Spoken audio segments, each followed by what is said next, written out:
As Americans celebrated the 242nd birthday of our country on July 4th, President Donald Trump took to social media to tweet out a message to Americans commemorating American independence. After expressing that both he and First Lady Melania Trump were honored to wish everyone a happy Independence Day, President Trump noted the accomplishments of the Founding Fathers and just exactly what these men put on the line when they attempted this great experiment that became known as the United States of America. He then recognized the United States military, both currently serving and veterans of the past, stating, "It was 242 years ago today in Philadelphia that 56 brave representatives of the American people adopted our Declaration of Independence. They announced to the world that America would be free, that America would be independent. They pledged their lives, their fortunes, and their sacred honor. In so doing they forever changed the course of human history." General George Washington and his army of brave patriots fought a long,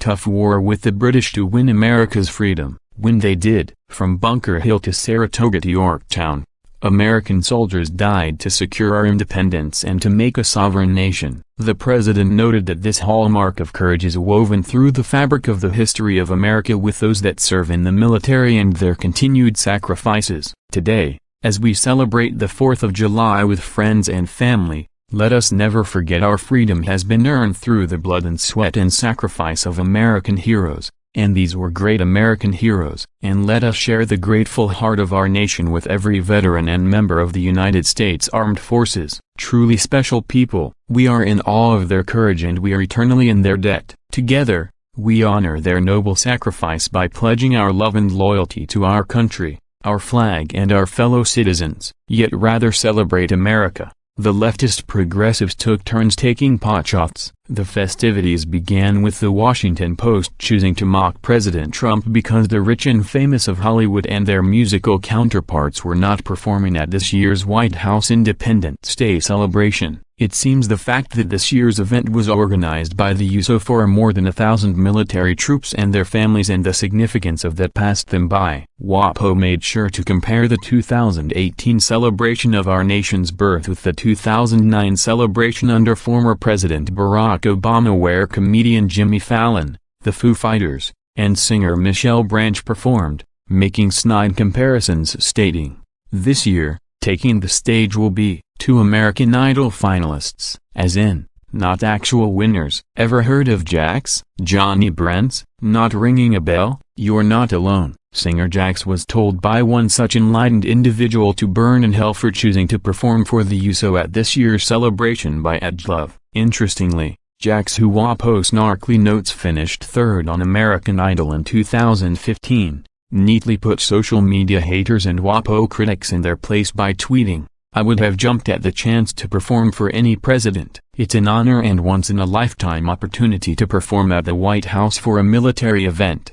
Given that my brother is a Marine and father a 9/11 first responder, telling me to burn in hell seems counterproductive." Classical pianist Lola Ustinova, also performing at the Independence Day concert, told Women's Wear Daily, "This day goes beyond one president. It's a way to pay tribute to our troops. That's really what this concert is about. Presidents come and go, but the 4th of July and the celebration of our country is really what this event is about. It's an honor to perform the national anthem at the White House on Independence Day. As a first-generation American, it's quite meaningful." Meanwhile, Sen. Chuck Schumer, NYD, rather than celebrating independence and the birth of America, chose instead to celebrate DH and destruction. Schumer tweeted, "Today, I am celebrating the freedom of women to make their own healthcare decisions, as established by the Supreme Court in Roe v. Wade." This comes on the heels of the leftist hysteria that with the announcement of the retirement of Justice Kennedy,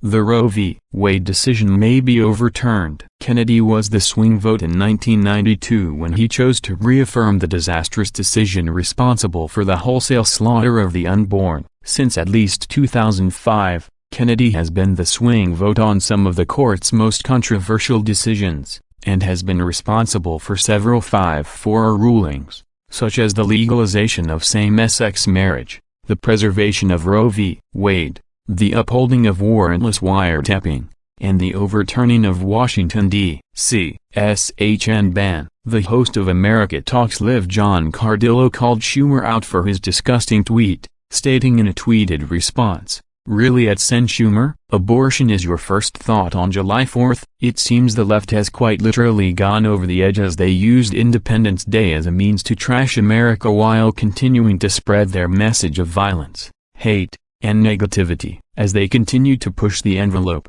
leave it to radical propagandist Michael Moore." Moore attempted to appropriate Independence Day with his own attempts at revisionism, declaring the day Resistance Day in a ridiculous tweet where he calls on people to revolt. Has been comedian Chelsea Handler chose Independence Day to apologize to the world for President Trump, claiming most Americans are ashamed of President Trump, and the Democratic Party revealed why so many people are choosing to walk away, as they made sure to publicly express why they are the party of hate, anger, and violence, as they issued a bleak message of despair on the 4th of July, stating, "As we celebrate our nation's independence, we recognize that America's founding promise remains out of reach for too many families. Too many members of our society are still struggling to find a good-paying job or get the health care they need. Too many women, LGBTQ Americans, people of color, and people with disabilities still face inequality and injustice across our society. Everywhere we look,